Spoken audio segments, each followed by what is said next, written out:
to my unboxing video of the Theer FPV racing wing. Now this is going to be an iNav equipped wing, probably going to put 1.8, 1.9, we'll see.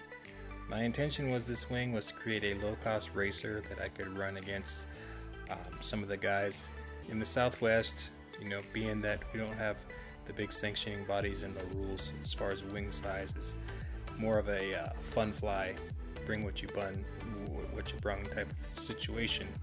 So I want to create something fast that was relatively inexpensive and could compete with the big guys. That's the goal, at least. That's what I'm trying to accomplish. So I've got some Emax ESO8 MD digital servos. Metal gears are a necessity in a race wing. Got my Theer Monster here. I use a 16x9 Sky Zone goggles. I've had good luck with those in the past. So a switchable VTX 25 to 600 milliwatts for racing, fun flying.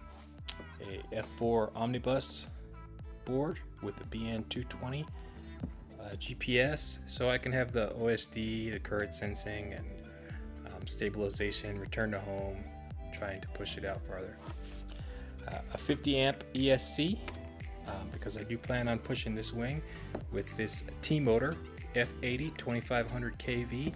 Probably going to try and swing a 5.5 inch prop by 4.5 or down to a 5x5, trying to get the most out of it. So also another thing that I'm trying for the first time on this wing is this Eachine Pro DVR. So instead of running a HD cam on this wing, I'm going to try and see if I can get that to fit in the wing. The Theer Monster is a 1200 TVL camera, so I'm hoping that with that combination I'll be able to get, you know, DVR footage that doesn't have the static. My goggles are older, they don't have DVR, so instead of running that on the goggles and showing you guys, you know, static erase footage, I'm just gonna see if I can fit that in the wing. And since I'm not running an HD camera, I think this thing weighs about 9 grams. Of course, if I decide I like the wing flying and I want to do some cruising with it, I can still have the option of throwing a 4K camera on there. So a couple other things here is the new Nano Crossfire receiver. I do run Crossfire on my mini drag, and this F4 is actually clone of my mini drag, which I've had good success with on iNav. This is a BEC.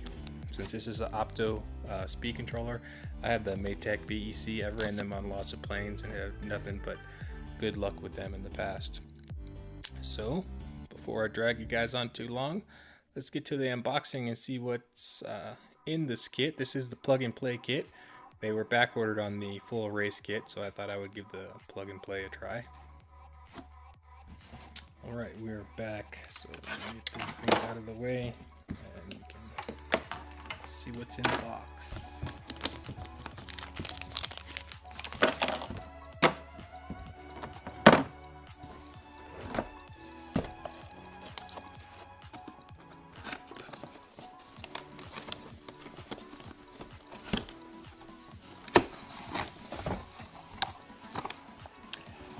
So I did kind of open this already and looked at it a little bit, but I haven't opened anything. We got a spar here, which is going to be useful. This looks like it's the main pod section of the wing. Got some electronics. It comes with Emax servos, which are definitely good servos, but the plastic gears ones that just don't hold up with the race wings. Dal 5045 prop.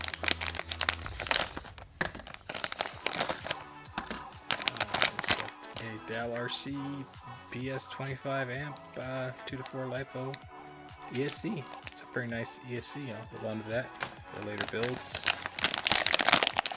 ST60, some wires, and let's see what we got here. A 2205. 2550 kV motor.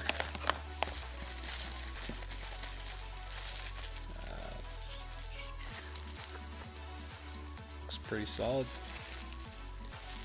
I can hold on to that for some other builds.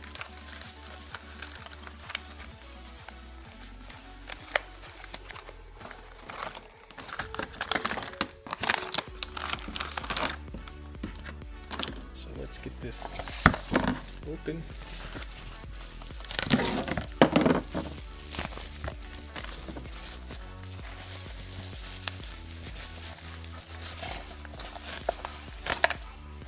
This is a molded EPP plane. I do plan on trying to hydro dip it for the first time. The box did take some damage. I originally thought that the wing didn't, but it seems like there's a bit of a crease there, although you probably can't notice it too much. Power distribution board and some LEDs, part of the kit. Needs to be soldered. I really like that this kit comes that you still have to assemble it. It's not a kit that's in the box and already assembled. It's a kit that is, for the most part, a kit, but it includes the electronics that you need to finish it, which works out pretty good. The winglets, I'm definitely going to run these for the aesthetics appeal. Molded EPP does seem pretty nice. I have a molded EPP on my mini drac. Of course, that thing is just a straight beast. No complaints with that. Do run iNav on that with the auto launch feature, and I did copy it over straight to this one, so basically running the same setup, so we'll have auto launch on this as well. It's a pretty nice wing, solid, couple of dings. I think there's some footage of Bang packaging this up, and a big old dent in the wing right there. Of course, I'm gonna sand it all down and big old ding there, and paint it, fill it in, hydro dip it. It'll be as good as new.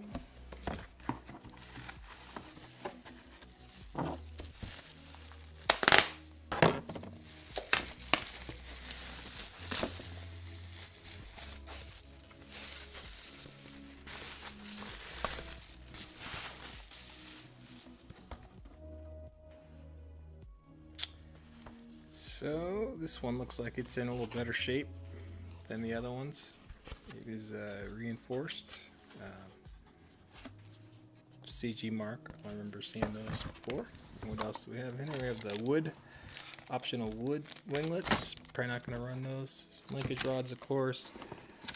Instruction manual for the PDB and the information, and the sticker kit.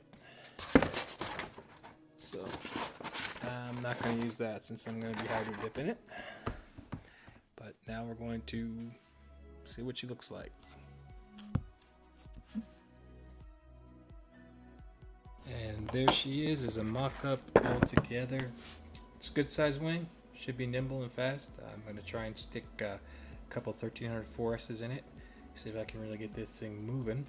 I am a little upset about how damaged this hatch was. It leaves a big gap here at the nose, and we'll see. I'm gonna have to try and hopefully the batteries push that up, or we'll have to try and figure that out. But now I'm gonna get her all sanded up and ready for paint. Keep moving.